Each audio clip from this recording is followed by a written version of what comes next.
안녕하세요. 지난 한 주간 많이 힘드셨죠? 반갑습니다.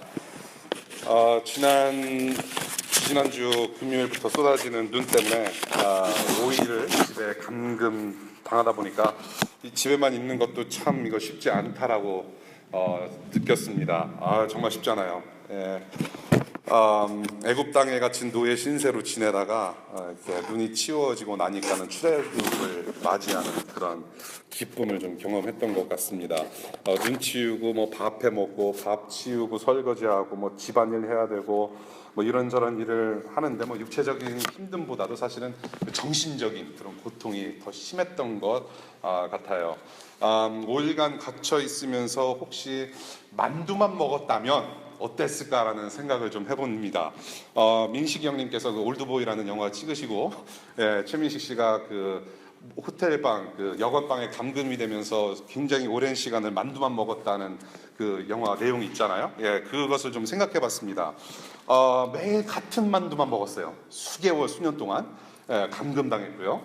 다른 중국집 만두 좀 먹으면 이렇게 먹여주면 좋으련만 유난히 같은 중국집 만두만 먹었다라는 거죠. 그래서 그런 상황 속에서 얼마나 정신적으로 힘들었을까라는 생각을 좀 해봤습니다. 정말로 그 최민식 씨 멘탈 갑인 것 같아요. 아무리 영화라고 하지만은 그런 생각을 좀 해봤습니다. 영적으로 죄와 어둠 속에 감금당한 저와 여러분을 십자가로 탈출시켜 주신 그 예수님 이야기를 오늘 하려고 합니다. 오늘 본문은 요한복음의 저자인 사도 요한이 직접 쓴 것인지 아니면은 세례 요한의 이야기가 계속 이어지면서 그 세례 요한의 간증을 요한 사도가 옮겨 적은 것인지 상당히 불분명한 그런 본문이 되겠습니다. 또 개인적인 견해로는 제가 쭉 보니까 좀 신학적인 요소가 다분히 담겨져 있는 걸로 봐서 사도 요한이 이 부분을 오늘 본문을 쓰지 않았겠는가라는 데 무게를 좀 더 두고 있고요. 또한 구조적으로 참 쉽지 않은 본문입니다. 그렇지만 오늘 주님께서 주시는 말씀이니까 저희가 이 말씀에 집중하며 성령 하나님의 인도하심으로 예수님 높여드리는 이 말씀 시간 되기를 바랍니다. 우리 오늘 본문 한번 같이 보겠습니다. 요한복음 3장 31절부터 36절까지입니다. 요한복음 3장 31절부터 36절까지.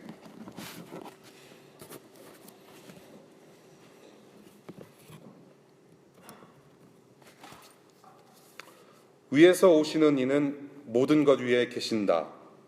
땅에서 난 사람은 땅에 속하여서 땅의 것을 말한다. 하늘에서 오시는 이는 모든 것 위에 계시고 자기가 본 것과 들은 것을 증언하신다. 그러나 아무도 그의 증언을 받아들이지 않는다. 그의 증언을 받아들인 사람은 하나님의 참되심을 인정한 것이다.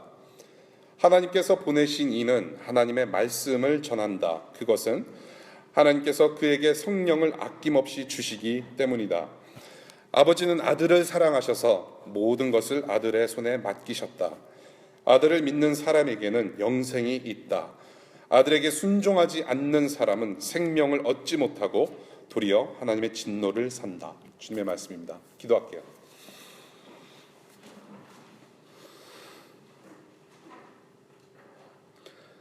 우리 스스로 해결할 수 없었던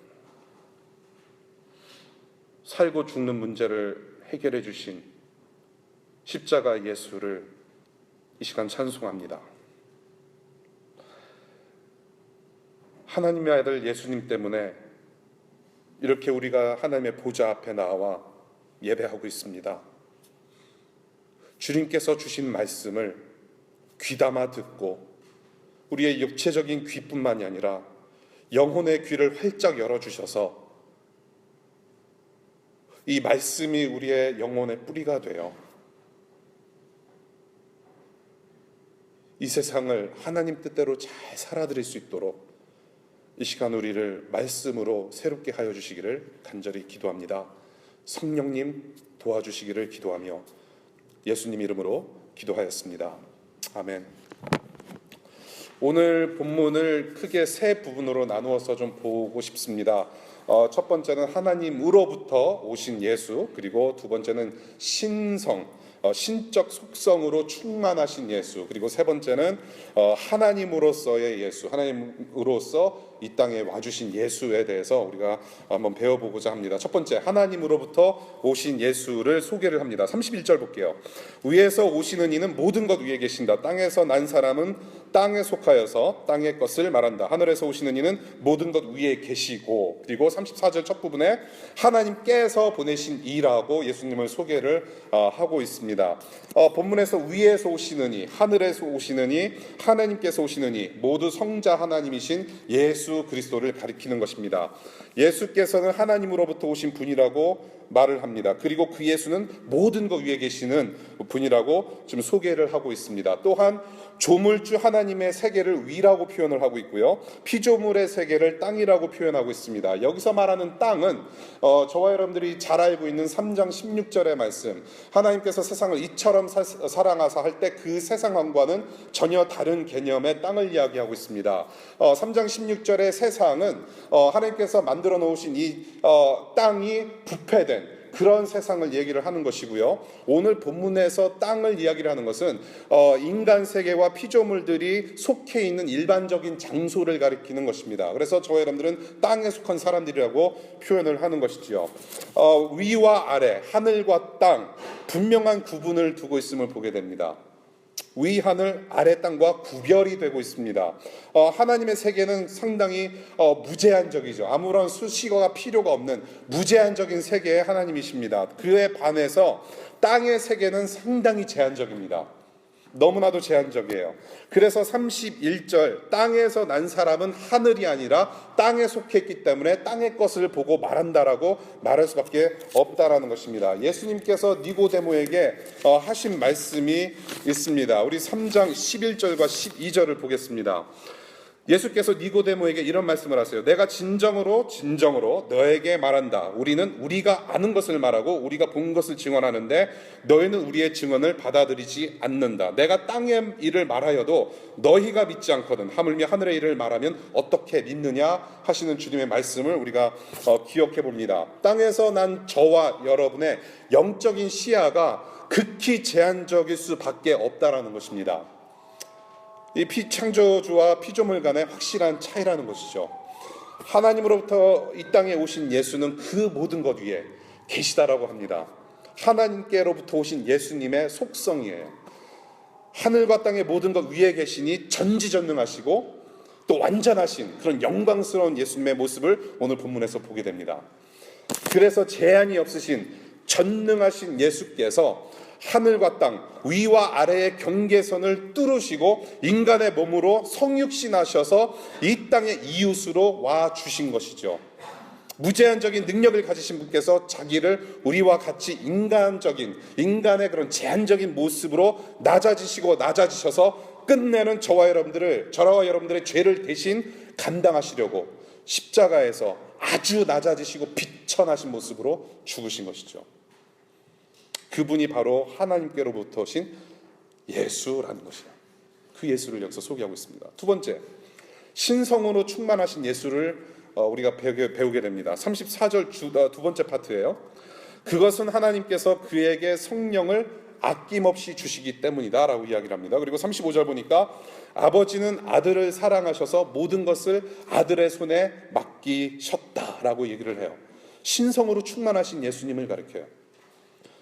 예수가 신적인 속성으로 충만하시다라는 것을 지금 두 구절을 봤는데요. 첫 번째, 성령 충만하신 예수를 보게 합니다.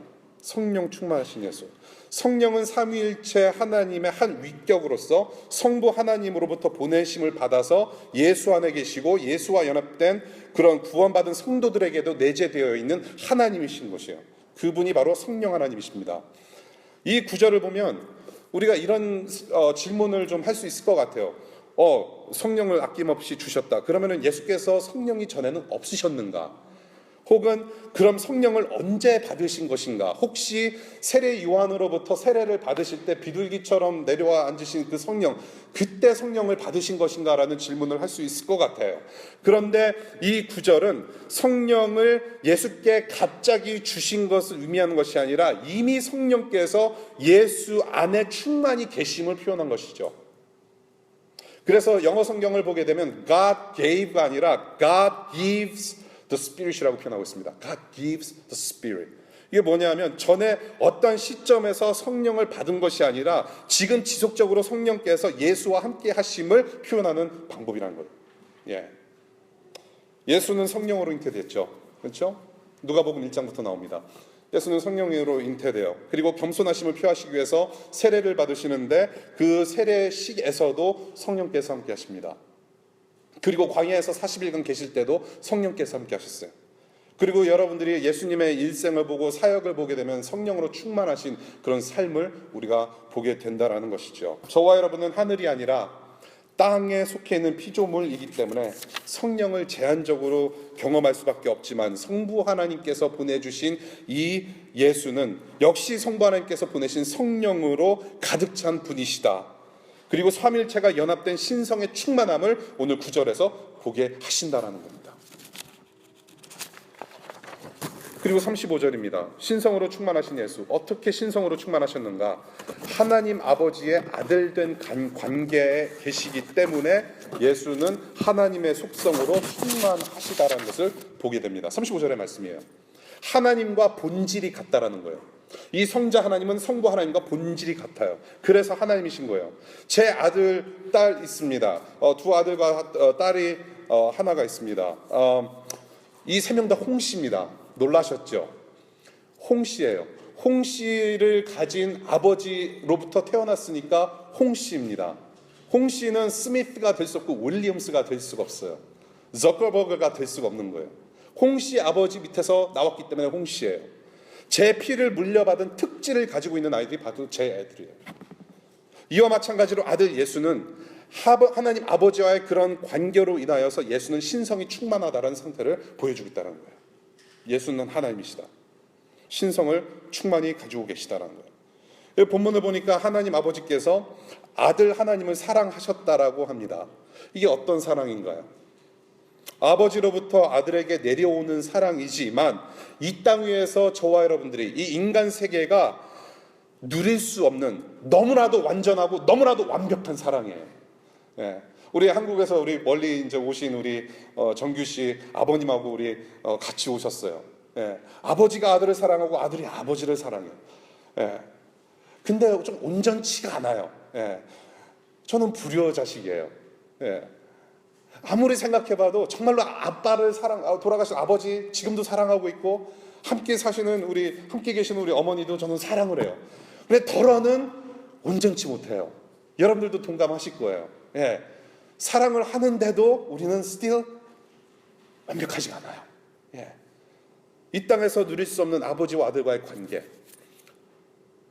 아버지의 그런 충만하신 사랑이 예수께 내려온다라는 거예요. 완벽한 사랑, 하늘과 위의 세계에서의 충만한 사랑을 지금 하고 계신다라는 거죠. 그 사랑은 바로 예수님을 통해서 이 피조물들에게 흘러왔고 전달되어 온다라는 것이에요. 지금 현재. 그래서 로마서 5장 8절 보겠습니다. 5장 8절에 이런 말씀이 있어요. 그러나 우리가 아직 죄인 되었을 때에 그리스도께서 우리를 위하여 죽으셨습니다. 이리하여 하나님께서는 우리들에 대한 자기의 사랑을 확증하셨습니다. 뭐예요? God demonstrates His love through Jesus Christ. 그리스도를 통해서 하나님의 사랑이 그대로 demonstrate 된다. 흘러간다라는 거예요. 보여진다라는 거예요. 그 사랑은 누구로부터 오느냐? 하나님 아버지로부터 오는 거예요. 하나님 아버지로부터 오신 그 사랑, 예수를 통해서 흘러서 우리 모든 피조물에게 흘러왔다라는 것이죠.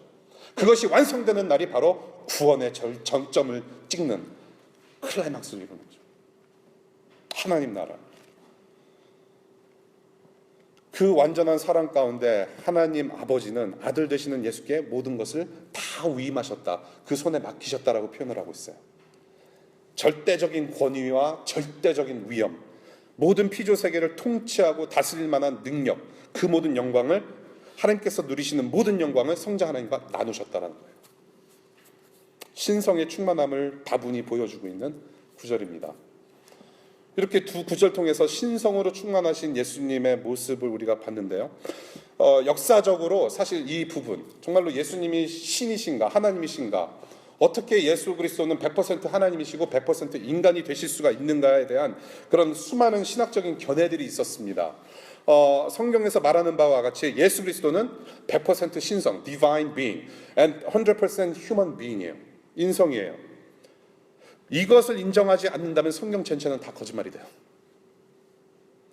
예수 그리스도께서 하나님으로부터 오신 하나님의 속성을 가지신 하나님이심을 인정하지 않는다면 지금 여러분들이 이 말씀을 읽고 있을 필요가 없다라는 거예요. 그만큼 중요한, 절대적으로 중요한 예수님의 속성을 지금 여러분들이 두 눈으로 확인하고 계시는 거예요. 세 번째입니다. 어떤 예수님을 오늘 본문에서 보게 되느냐?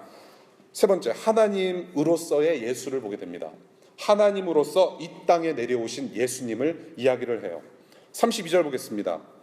자기가 본 것과 들은 것을 증언하신다. 그러나 아무도 그의 증언을 받아들이지 않았다. 34절 초반부입니다. 하나님께서 보내신 이는 하나님의 말씀을 전한다라고 얘기를 해요.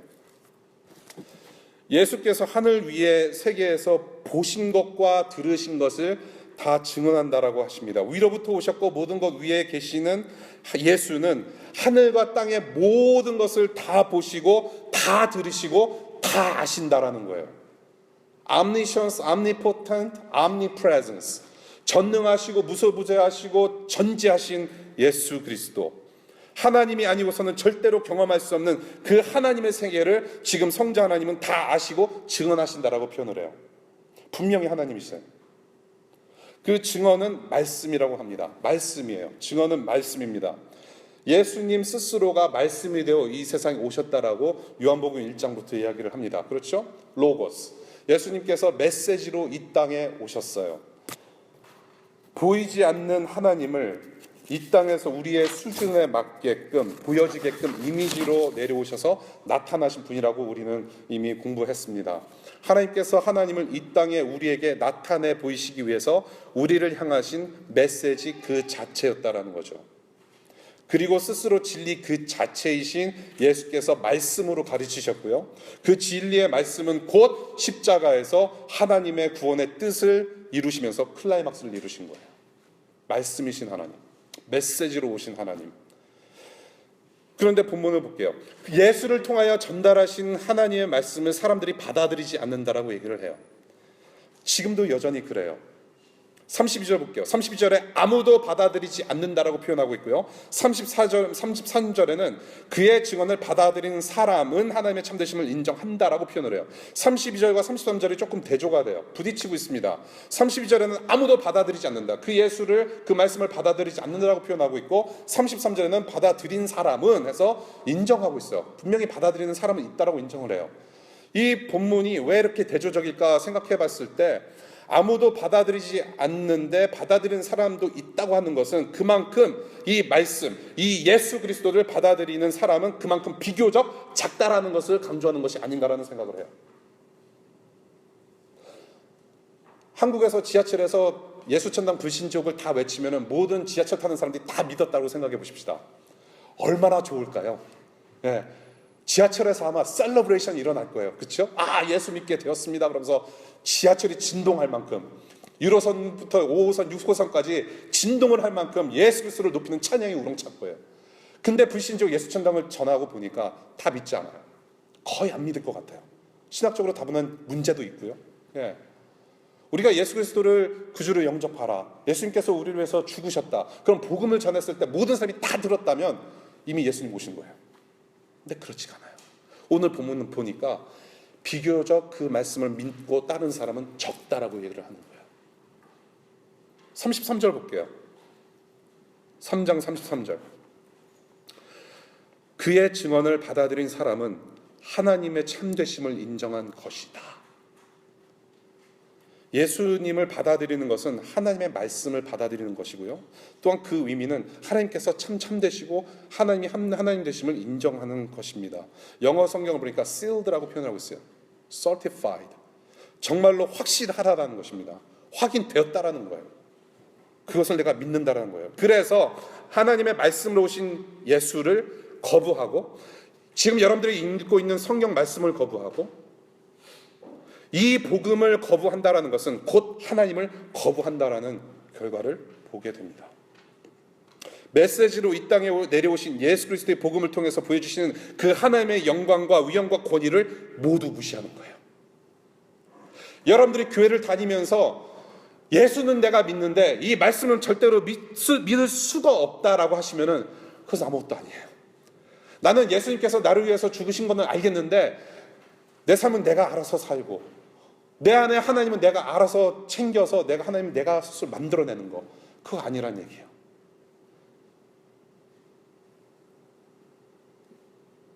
요한 1서 5장 10절 볼게요. 요한 1서 5장 10절에 하나님의 아들을 믿는 사람은 그 증언을 자기 속에 가지고 있습니다. 하나님을 믿지 않는 사람은 하나님을 거짓말장이로 만들었습니다. 하나님이 자기 아들에 관해서 증언하신 그 증언을 믿지 않았기 때문입니다. 예수 그리스도를 받아들이고 믿는 것은 곧 하나님을 받아들이는 거예요. 이 말씀을 받아들인다는 것은 하나님을 받아들이는 거예요. 하나님을 받아들이고 예수를 받아들이는 사람은 말씀도 받아들이는 거죠. 그래서 그 예수를 믿는 사람에게는 영생이 있음을 재차 확인시켜주는 말씀을 36절에서 보게 됩니다. 36절, 아들을 믿는 사람에게는 영생이 있다. 아들에게 순종하지 않는 사람은 생명을 얻지 못하고 도리어 하나님의 진노를 산다라고 얘기를 해요. 어떻게 보면은 요한복음 3장 16절, 여러분들이 잘 알고 계시는 말씀의 메아리를 지금 치고 있는 거죠. 영생은 하나님을 하나님으로 인정하는 자에게 주시는 하나님의 선물이에요. 약속의 선물입니다. 또한 하나님께로부터 오신 그 신성으로 충만하신 하나님의 아들 예수께 순종하지 않으면 생명 대신 진노가 있다라고 얘기를 해요.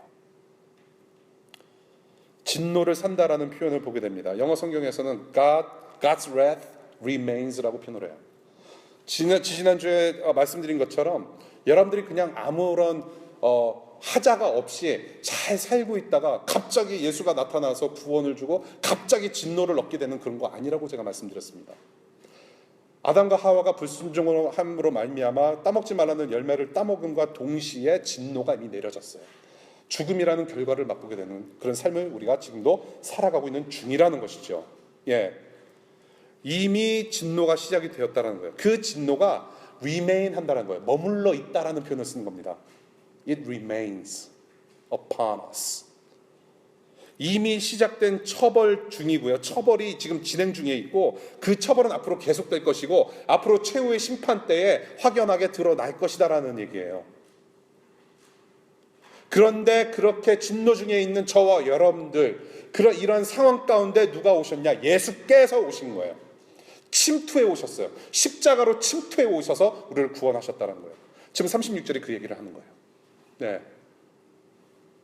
아들을 믿는 사람에게는 영생이 있다. 아들에게 순종하지 않는 사람은 생명을 얻지 못하고 도리어 하나님의 진노를 remain, 그 상황 속에 계속해서 있게 된다는 거예요.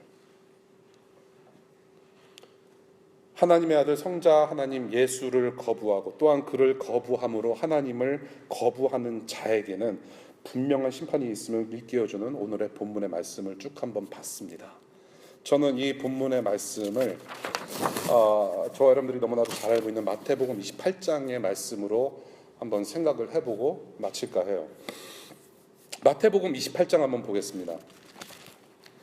제가 목사 안수를 받기 전에 예배를 28장 18절부터 20절의 말씀으로 맺었죠. 네, 그 말씀을 우리가 오늘 다시 보겠습니다. 마태복음 28장 18절부터 20절의 말씀인데요. 예수께서 다가와서 그들에게 말씀하셨다. 나는 하늘과 땅의 모든 권세를 받았다. 그러므로 너희는 가서 모든 민족을 제자로 삼아서 아버지와 아들과 성령의 이름으로 세례를 주고 내가 너희에게 명령한 모든 것을 그들에게 가르쳐 지키게 하여라. 보아라, 내가 세상 끝날까지 항상 너희와 함께 있을 것이다. 너무나도 잘하는 말씀이에요.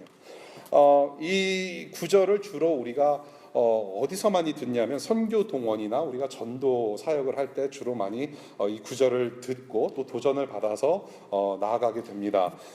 그런데 상당히 중요한 도전과 헌신의 말씀인 것은 맞는데 우리 한번 18절을 볼게요. 18절에 나는 하늘과 땅의 모든 권세를 받았다라고 이야기를 하세요. 지금 예수님께서 이 도전을 주시는데 예수님께서 나는 하늘과 땅의 모든 권세를 받았다라고 하세요. 그런 다음에 가서 모든 민족으로 제자를 삼으라라고 도전을 주십니다. 근데 이 나는 하늘과 땅의 모든 권세를 받았다라고 하는 이 말씀이 바로 오늘 본문의 35절에도 연관된 말씀, 동일한 내용을 말씀을 하시는 거죠. 그런 다음에 너희는 가서 모든 민족으로 제자를 삼아라. 이 모든 것을 네 손에 맡겼다. 오늘 35절의 말씀이에요. 그 다음에 지금 마태복음 28장 18절 보니까 나는 하늘과 땅의 모든 것을 받았다. 그러고 나서 가서 제자 삼으라고 말씀을 하세요. 김혜곤 목사님이 하나님 나라 복음이라는 책에서 이렇게 중요한 말씀을 던져주셨어요. 하나님 나라 복음은 현상 타파, 현상 재구축과 재구성의 원천이다라고 말씀하세요. 하나님 나라 복음은 현상 타파, 현상 재구축과 재구성의 원천이 된다. 하늘과 땅의 모든 권세를 가지신 예수께서 이 땅에 오셔서 하나님께서 만드신 이 땅을 회복시켜 주신다라는 거예요.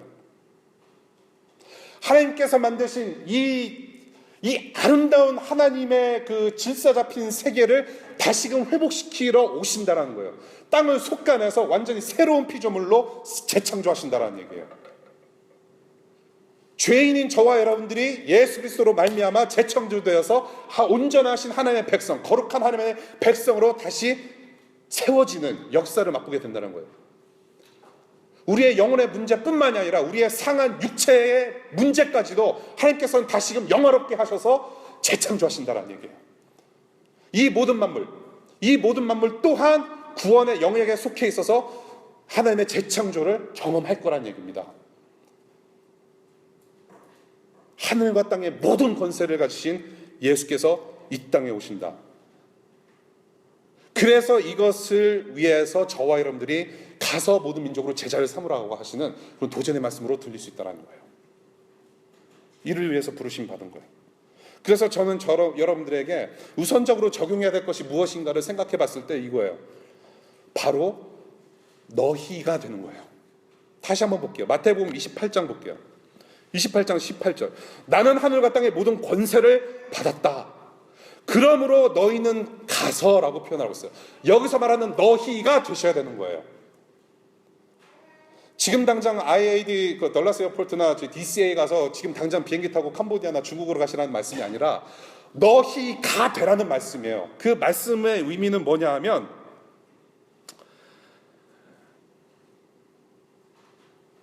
하늘과 땅의 권세가 예수님께 있구나라고 인정하는 사람이 되라는 거예요. Look, 여러분들 제가 초등학교 때부터 수학을 굉장히 싫어했습니다. 아주 어머니한테 두드려 맞을 정도로 수학을 참 못했어요. 그런데 미국에 제가 고등학교 9학년으로 오다 보니까 수학 실력이 미국 애들이 장난이 아니에요. 이 알지브라 여러분들 하시는 분들 계시잖아요. 미국에서 좀 잘하신 분들. 알지브라 30 더하기 58을 하는데 계산기를 두드려요, 이 친구들이. 예. 저는 이제 이게 위로를 받았어요. 나도 할 수 있구나. 그래서 줄곧 이제 11학년까지 A를 받았어요. 할렐루야. 근데 저는 수학 아직도 잘 못해요. 예, 우리 아이들은 제가 신인 줄 알아요. 수학을 잘하는 아빠인 줄 알아요. 예, 5 더하기 5는 10. 할 수 있잖아요. 수학을 못하는 사람은 다른 사람한테 수학을 가르칠 수가 없어요. 영어 모르는 사람은 다른 사람한테 영어를 가르칠 수가 없어요. 법을 모르는 사람은 다른 사람한테 법을 가르칠 수가 없어요. 신학을 모르는 사람은 신학을 가르칠 수가 없어요. 하나님의 말씀을 모르는 사람은 하나님의 말씀을 가르칠 수가 없어요. 하나님의 제자, 예수 그리스도의 제자가 아닌 사람은 제자를 삼을 수 없다란 말이에요. 그래서 우리가 저와 여러분들이 먼저 가서 제자를 삼기 전에 우선시 되어야 되는 것은 무엇이냐? 지금 저와 여러분들이 하나님의 백성으로서 하나님의 나라와 하나님의 영광을 선포하는 일에 있어서 가장 중요한 것은 뭐냐면 너희가 되는 거예요. 너희. 제자된 사람만이 제자를 삼을 수 있다. 그 제자가 되었다라는 의미는 무엇이냐? 하늘과 땅의 권세 모두를 하나님의 아들 예수의 손에 맡기신 그 하나님을 하나님으로 인정하고 그 예수를 이 땅의 주인이시고 만물의 으뜸 되시는 하나님이라고 인정하는 구원받은 성도가 바로 제자예요. 그래서 그 동일한 진리가 나에게만 적용이 되는 것이 아니라 그 진리의 말씀이 나만 그렇게 살리시는 말씀이 아니라 이 온 세상을 회복시키시려는 하나님의 원대한 꿈이시고 뜻이구나라는 것을 인정할 수밖에 없다라는 것이죠. 그래서 그 부르심을 받은 사람들이 바로 제자라는 거예요. 바로 여기서 말하는 너희예요. 다시 말해서 너희는 하늘과 땅의 권세가 예수께 있음을 믿고 인정하는 사람들, 예수가 하나님이심을 믿는 하나님 나라 백성들, 예수의 제자들이 된 사람을 가리켜요. 그런 너희가 되라는 말씀이에요. 그래서 이 구절을 볼 때 제자 삼으라는 명령이 이게 주 목적인 줄 알고 우리는 정말 가서 제자 삼아야 되겠다. 그래서 그룹을 만들어서 자 그러면 우리가 중국 가서 섬기는데 가장 비싼 비행기가 뭔지 한 2주 동안 계속 설치해요. 카약닷컴, 엑스피디아닷컴, 닷컴 계속 찾아서 야 비행기표 싼 거 나왔다. 지금 그게 중요한 게 아니라는 얘기예요. 다른 나라 가서 제자 삼아야 되는데 그러면서 모여서 막 연습하고 그거보다 더 중요한 게 있다는 얘기예요. 그것은 바로 하늘과 땅의 권세를 손에 쥐고 계시는 그 높으신 예수를 내가 지금 알고 인정하고 내 하나님으로 모시는 일상을 살아가느냐, 그것이 더 중요하다는 얘기예요. 이것이 해결되지 않으면 아무리 가서 제자 삼고 싶어도 제자가 안 삼아져요. 단기 선교 봉사 무엇을 하든지 간에 이 진리를 우리가 믿지 않고 따르지 않는다면 아무런 소용이 없어요. 조금 더 구체적으로 볼게요. 조금 더 구체적으로 저와 여러분들에게 주시는 도전, 하늘과 땅의 권세가 예수님의 손에 있다라는 것이 정말로 저와 여러분들에게 어떤 의미로 다가와야 되느냐 하면은 이 죄악된 세상의 구원과 회복과 재창조의 역사, 저와 여러분들의 영혼이 죽고 사는 문제, 육체가 죽고 사는 문제, 여러분들의 인생 구석구석 그런 개인사 모두가 지금 예수님의 손에 달려있다는 거예요. 하늘과 땅의 모든 권세가 예수님의 손에 달려있다는 것은 여러분들의 일상이 여러분들의 삶의 구석구석이 지금 예수님의 손 위에 있다는 얘기예요. 그 만물 위에 계시는 예수께서 하나님 되심을 인정하는 너희가 되시라는 얘기예요. 여러분의 인생은 여러분의 손에 달려있지 않잖아요. 그렇죠? 여러분들의 손에 달려있는 인생이 아니에요. 여러분들의 인생은 여러분들이 스스로 파일럿이 돼서 운전하면서 갈 수가 없다라는 것을 깨우치시라는 말씀이에요. 아무리 좋은 학교에서 멋진 공부를 하고 아무리 좋은 직장에서 일을 열심히 하고 학위가 생겨나고 명예가 생겨날지라도 여러분들이 무엇을 하든지 간에 난 지금 내가 좋사오니 누리고 있어도 내 안에 예수가 없다면 아무것도 아니라는 얘기예요. 내 안에 예수가 없다면 나는 아무것도 아닌 존재임을 깨우치라는 거죠. 왜요? 여러분의 영육이 살고 죽는 문제는 예수님께 달렸기 때문에 그래요. 이 진리를 깨우치지 못한다면 다른 민족과 이웃에게 전할 복음이 없습니다. 그렇다면 저와 여러분들이 지금 당장 붙잡아야 하는 것은 무엇일까요? 바로 예수님의 그 권능의 손을 붙잡는 것입니다. 그 손은 어떤 손이에요? 십자가에 못 박힌 손이에요. 그 십자가 죽음으로 우리의 죄값을 대신 치르셔서 영원한 생명으로 인도하는 권능을 보이신 손이에요. 그 어느 것도 그분의 손에서 우리를 끊을 수가 없어요. 그것이 하나님의 약속이에요. 일방적으로 뻗쳐주신 그 손 안에 우리는 영원히 거하고 있습니다.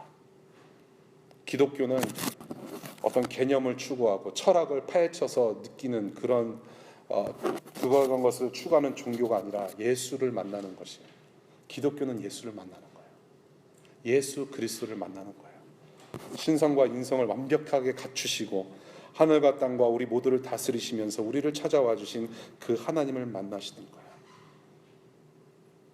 여러분들의 인생의 주관자 되시는 그 하나님 만나시는 여러분 되시기를 축복합니다. 말씀을 맺을게요. 사랑하는 여러분, 모든 것이 예수님의 손에 있다라고 합니다. 우리의 영혼과 삶이 주님 손에 있다면 저와 여러분들이 집중해서 바라보는 것은 바로 그 손의 주인이신 예수님을 바라보는 것이고 집중해야 된다라고 믿습니다. 내 삶과 영혼 모두가 이제 예수님의 손에 달려있기 때문에 그 예수님의 손을 경험하고 보니까 그 하나님께서 베풀어 주시는 그 은혜를 체험하고 보니까 그 하나님께서 흘려 내려 보내주신 그 사랑을 예수님을 통해서 내가 경험하고 보니까 이 영광의 복음을 전하지 않고서는 견딜 수가 없다는 것이죠. 예. 하늘과 땅의 모든 권세를 손에 쥐고 계시는 예수님을 하나님으로 인정하는 하나님 나라 백성인 여러분은 이제 삶의 현장으로 하나님의 일꾼으로서 투입이 되신 것입니다. 예. 주일 예배는 주일에 드려요. 그런데 저와 여러분들의 예배는 끊이지가 않습니다. 이제 저 문을 나가시면 여러분들은 주중 예배가 시작이 돼요. 삶의 터전에 투입이 되셔서 하나님의 영광을 드러내는 그런 예배자의 삶을 사시게 됩니다. 하나님께서 위에 하늘과 땅의 경계선을 거두시고 예수님을 이 땅에 침투시키셨듯이 이제는 저와 여러분들의 예수님의 제자로서 DC의 삶의 현장에 침투가 되는 것입니다. 그리고 그 예수 그리스도의 영광을 선포하는 사명을 감당하게 되는 것이죠. 이것이 바로 저희 교회의 사명이기도 합니다. 그래서 그러한 사명자에게 예수님께서 약속하신 게 있어요. 28장 20절입니다. 내가 세상 끝날까지 항상 너희와 함께 있을 것이다. 하늘과 땅의 권세를 손에 쥐신 하나님으로부터 오신 예수, 신성이 충만하셔서 모든 것 위에 계시는 이 성자 하나님 예수께서 여러분들과 함께 하신다는 거예요. 할렐루야. 기도하겠습니다.